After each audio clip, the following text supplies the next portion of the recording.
Buletin Didik 2 Disember 2022 bersama saya Zaiti Zubair. 534 pelajar tiada kewarganegaraan di Tawau Sabah menerima sijil persekolahan pada Majlis Graduasi Pusat Bimbingan Alternatif Grace.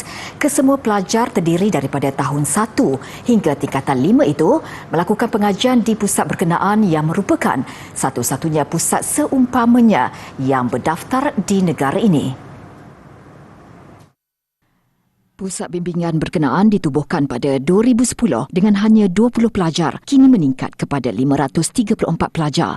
Pusat berkenaan terletak di Batu Lima, Jalan Apas, Tawau, memiliki 11 bilik kelas dengan kekuatan seramai 12 guru termasuk seorang guru besar. Inisiatif Pusat Bimbingan Berkenaan adalah untuk memberikan pendidikan kepada anak-anak tiada warga negara tanpa mengira latar belakang, umur dan bangsa. Pusat berkenaan ditubuhkan hasil sumbangan orang ramai dan badan-badan amal. Kita tidak ada pilih dari mana atau agama kah atau latar belakang atau umur dia orang, supaya semua anak-anak ini ada peluang untuk belajar. Ada juga yang sudah tua sikit tapi mulai dari darjah 1. Ya, so sekarang yang mula-mula kami hanya sampai darjah 3. Dan sekarang naik pergi sampai darjah 6. Sekarang makin banyak makin yang datang. Sekarang kita akan ke tingkatan 1, 2, 3. Tadi kita ada nampak yang dari tingkatan 5 pun ada sudah. Sekolah ini adalah untuk anak-anak yang tidak berdokumen. Walaupun mereka ada yang ada surat lahir tapi bukan warga kenegaraan. Tapi kita tetap terima mereka. Ada yang juga langsung tidak ada dokumen. Tapi misi sekolah kita ini adalah untuk membantu mereka, memberi mereka peluang untuk bersekolah. Pusat Bimbingan Alternatif Grace telah mengajar anak kami sampai ke hari ini untuk mendapat sijil. Jadi kami bersyukurlah dan terima kasih banyak-banyak untuk teacher dan friend-friend lain. Pelbagai acara dan persembahan dilakukan oleh pelajar Pusat Bimbingan Berkenaan sempena majlis graduasi pusat itu. Tapak rumah lama pengurus estet era British di Johor Negeri Sembilan kekal dipulihara dan dimanfaatkan sebagai pusat jagaan orang kurang upaya OKU di daerah itu. Pelbagai pihak yang prihatin turut tampil membantu aktiviti gotong royong secara berkala bagi menyantuni penghuninya. Rumah lama itu yang juga bengkel Seri Perkasa Johor, Persatuan Pemulihan OKU Negeri Sembilan, terletak di bawah kelolaan Jabatan Kebajikan Masyarakat JKM. Sukarelawan rakan pembimbing perkhidmatan awam, akrab pejabat pendidikan daerah Tampin, Jelebu dan Jempol bersama rakan kongsi mereka, Yayasan Undang Johor, antara pihak yang turun padang menyantuni penghuni OKU berkenaan. Menerusi program jaringan kasih itu, mereka bergotong royong melakukan kerja pembersihan, membaiki dan mengindahkan premis bengkel dibantu pelbagai agensi termasuk bomba dan pihak berkuasa tempatan. Undang Luak Johor, Datuk Muhammad Abdullah selaku pengerusi Yayasan Undang Johor turut sama hadir dan prihatin terhadap nasib golongan OKU. Pakat anak-anak Johor kumpulkan lebih kurang 40,000, lepas tu kita bekerjasama dengan tentera.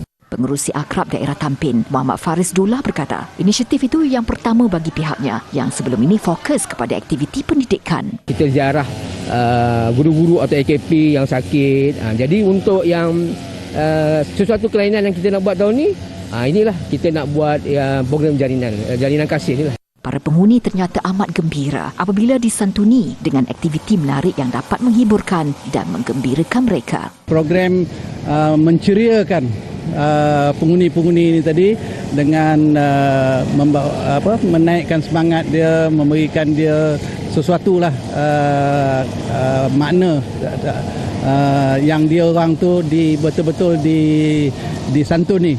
Bagi pengurusan bengkel, kehadiran dan bantuan daripada pelbagai pihak amat dialu-alukan bagi menampung aktiviti di situ.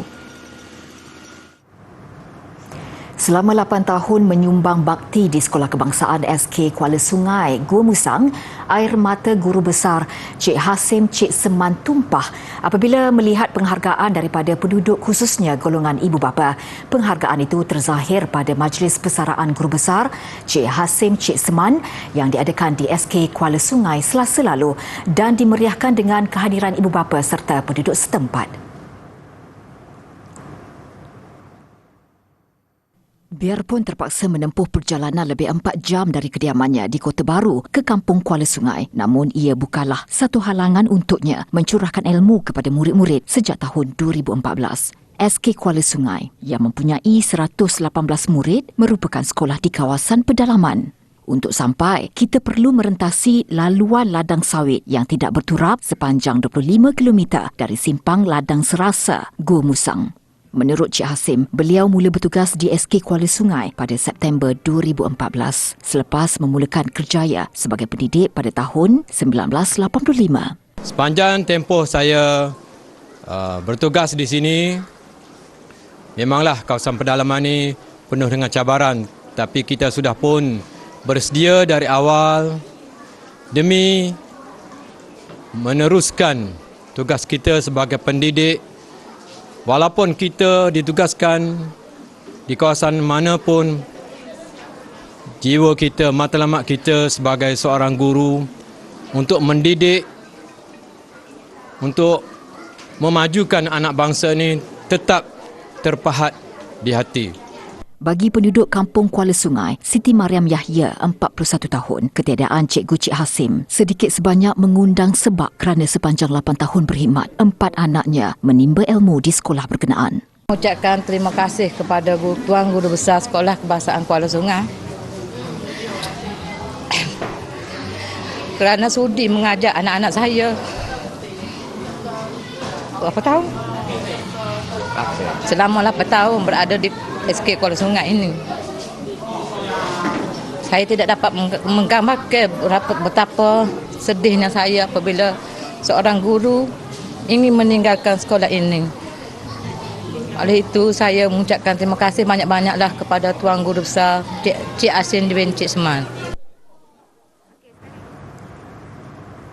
Yang di-Pertuan Agong Al-Sultan Abdullah Riayatuddin Al-Mustafa Bilal Shah berkenan berangkat ke Majlis Makan Malam ke-100 tahun Universiti Pendidikan Sultan Idris UPSI melangkah ke hadapan UPSI merancang untuk berada dalam kelompok 150 terbaik dunia. Keberangkatan tiba Seri Paduka Baginda bersama Raja Permaisuri Agong Tunku Haja Azizah Aminah Maimunah Iskandariah disambut oleh pihak pengurusan UPSI dan lebih 600 tetamu. Pada majlis itu, Yang di-Pertuan Agong turut berkenan melancarkan stem peringatan dan shilling komemoratif 100 tahun UPSI. Stem edisi khas itu mempunyai seni reka bentuk tersendiri yang menampilkan ilustrasi bangunan Suluh Budiman yang terletak di kampus Sultan Abdul Jalil Shah sebagai monumen ikonik UPSI. Sementara shilling edisi khas bernilai RM1 dan RM10 mempunyai logo komemoratif 100 tahun UPSI dan logo UPSI. Turut berkenan berangkat ialah Sultan Perak Sultan Nazri Muizzuddin Shah dan Raja Permaisuri Perak Tuanku Zara Salim. Hadir sama Menteri Besar Perak Datuk Seri Saarani Muhammad dan isteri Datin Seri Ezer Zubin. Dalam pada itu, Naib Chancellor UPSI Profesor Datuk Dr. Mat Amin Mataf berkata pihaknya merancang meningkatkan ranking UPSI supaya dapat menarik lebih ramai pelajar luar negara. Kalau orang tanya kadang kenapa perlu ranking? Ranking bukanlah segalanya tetapi segalanya memerlukan ranking. Dengan adanya ranking kita dapat memperlihatkan UPSI di persada antarabangsa, menarik pelajar-pelajar antarabangsa.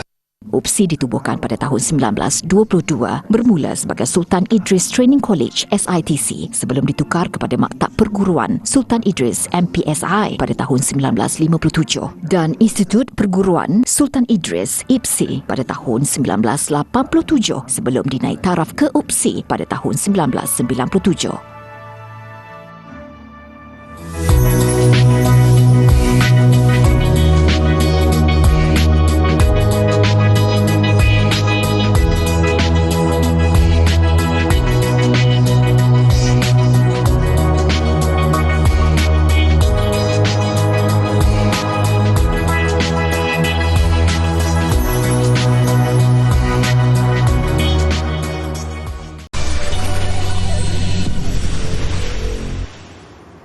Bersua kembali, Universiti Kebangsaan Malaysia UKM menyasarkan sekurang-kurangnya 1% kemasukan pelajar dan warga kerja dalam kalangan orang kurang upaya OKU ke universiti itu. Pro Naib Chancellor UKM Profesor Datuk Dr. Hanafiah Harun Ar-Rashid berkata, setakat ini hanya terdapat seramai 49 pelajar dan petugas golongan OKU direkodkan di universiti itu daripada 40,000 kaki tangan dan pelajar. Dan beliau yakin UKM berada di landasan betul untuk menuju ke arah itu. Tambah Profesor Datuk Dr. Hanafiah, UKM telah menambah baik infrastruktur dan fasiliti untuk OKU bagi tujuan itu, termasuk laluan khas, penyediaan tandas khas dan sebagainya. Sementara itu, Dekan Fakulti Sains Kesihatan UKM Profesor Dr. Suzana Shahar berkata, UKM dengan kerjasama unit perkhidmatan dan sokongan OKU turut menubuhkan pusat saringan kesihatan khas bagi kemudahan golongan itu untuk mencegah penyakit tidak penyakit. 59 bilah keris koleksi peribadi Sultan Selangor, Sultan Sharafuddin Idris Shah dipamerkan di pameran keris Kuasa dan Jati Diri di Muzium Kesenian Islam Malaysia Ibu Negara. Sebagai tambahan, pameran akan diiringi dengan program pendidikan seperti bengkel mengukir kayu, perbincangan dan demonstrasi membuat keris. Pameran dianjurkan dengan kerjasama Yayasan Raja Muda Selangor yang dinaungi Raja Muda Selangor Tengku Amir Shah. Menurut Tengku Amir Shah, melalui pameran itu, semua pihak bukan sahaja dapat melihat dengan lebih dekat koleksi peribadi Sultan Selangor, malah membuka ruang kepada ahli akademik dan orang ramai melakukan kajian. Tengku, of course, has been an avid collector of Chris and also other Malay world artifacts over the years. This is partly due to what Chris represents in our culture. Through this royal exhibition, Chris, Power and Identity, I am pleased that the remarkable and important royal Chris collection of my father, His Royal Highness the Sultan Sharafuddin Idris Shah, can now reach a broader and diverse audience, provide a source of research for academics, as well as provide a new perspective in the understanding of the Chris tradition. Tambah Tengku Amir Shah, Yayasan Raja Muda Selangor turut melatih anak muda dalam seni pembuatan keris agar senjata kebanggaan Melayu itu tidak hilang di telan zaman. Sultan Selangor, Sultan Sharafuddin Idris Shah dan Permaisuri Selangor, Tengku Permaisuri Nur Ashikin berkenan mencemarduli ke majlis pelancaran pameran itu.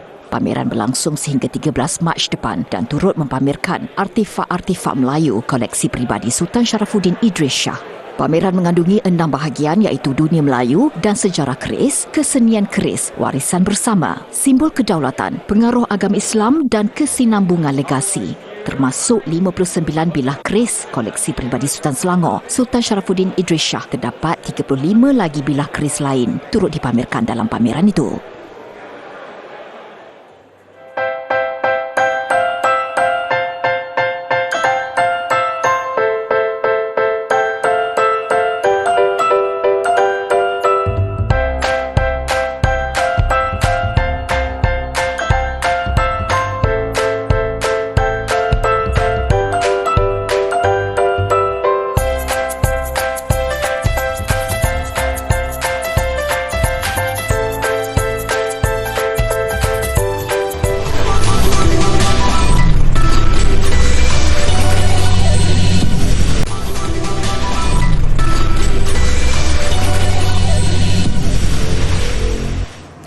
Selain untuk keseronokan, bola sepak menjadi penyelamat kepada remaja di sebuah kawasan miskin di Kenya daripada terjebak jenayah dan penyalahgunaan dadah.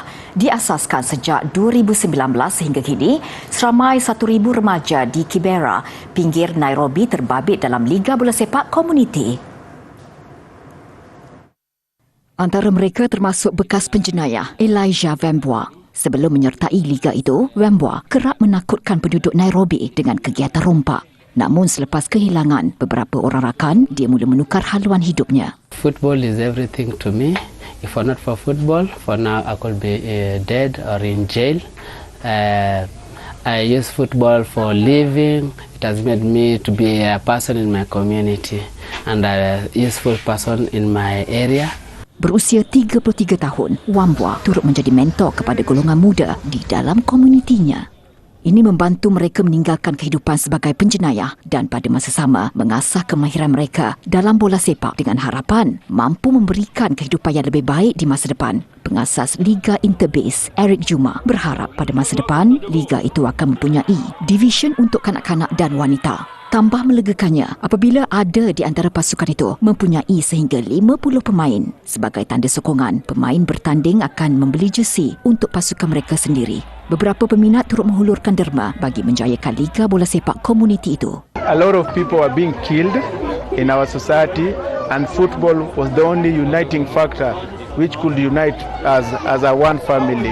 And that's normally we say that football unites and that's the only language we use to end crime in our society. Base adalah antara frasa popular di kalangan remaja Kibera bermaksud tempat untuk melepak. Bagi menjaga tujuan sebenar ia ditubuhkan, pemain di bawah pengaruh dadah tidak dibenarkan beraksi. Kemunculan Festival of Small Halls atau pesta dewan-dewan kecil seolah-olah memberi nyawa kepada dewan-dewan komuniti di kawasan luar bandar di Australia. Festival of Small Halls berfungsi seperti siri jelajah dan turut membawa golongan artis khususnya penyanyi. Untuk siri jelajah terbaru ini, Festival of Small Halls ke Ravenswood, Utara Queensland, sebuah bekas kawasan perlumbungan emas yang kini didiami hanya 250 orang penduduk. Dan meskipun jumlah kehadiran rendah, persembahan diteruskan. Persembahan membabitkan artis kebangsaan Australia dan artis antarabangsa yang semakin dilupakan. The halls need life and they need music and they need community to be coming together and using them. And I think it is just a good excuse for some of these communities to get together and have a night out and to enjoy music together. Festival of Small Halls mula ditubuhkan sejak 2013. Ia turut memberi kesempatan kepada anak tempatan untuk mempersembahkan bakat mereka. Sejak ditubuhkan, Festival of Small Halls telah berkunjung ke kira-kira 315 komuniti di 6 negeri di Australia. Portret 12 Maharani Mughal yang dilukis di atas permukaan gading dan berbingkai kofgari ini berasal dari abad ke-19 Masihi di India. Seni melukis portret mini pada gading telah menjadi ikutan di India menjelang abad ini. Popularitinya sebagai barang koleksi telah mendorong pelukis yang terlatih dari Delhi untuk menghasilkan karya yang lebih baik. Portret mini pada gading ini juga telah dihasilkan untuk dimuatkan pada ruangan yang sangat terhad dan subjek lukisannya meliputi lanskap dan monumen serta personaliti terkenal dan golongan maharaja. Lukisan minyak pada gading ini dilapik pada kertas dan setiap medallion ini dilapisi dengan kaca dan diletakkan pula ke dalam bingkai kofgari dengan motif arabes yang sangat syarat. Gading mula popular sebagai pengukuh lukisan dan bahan lutsina semula jadinya menjadikannya sangat sesuai untuk teknik lukisan berkilau pada portret.